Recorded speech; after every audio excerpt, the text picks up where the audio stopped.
ஒரு கொதி வர பிக்னிக் ஸ்பாட்.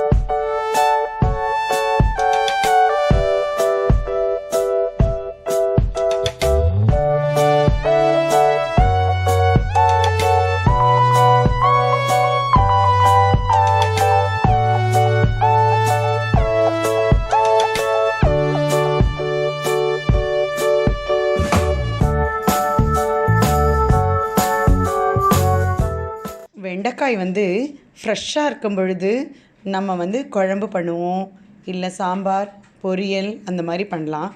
கொஞ்சம் அது வாடி போகிற மாதிரி இருந்தால் அதை வெயிலில் உலர்த்திட்டு அதை வறுவலாத்த வறுத்து சாப்பிட முடியும். இது மட்டும்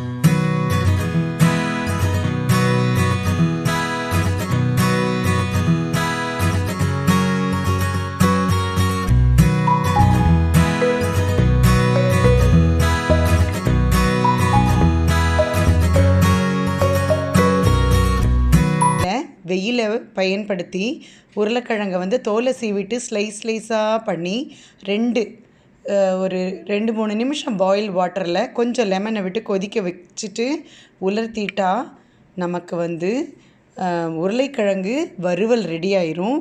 காஞ்சதுக்கப்புறம் கண்டெய்னரில் போட்டுக்கலாம்.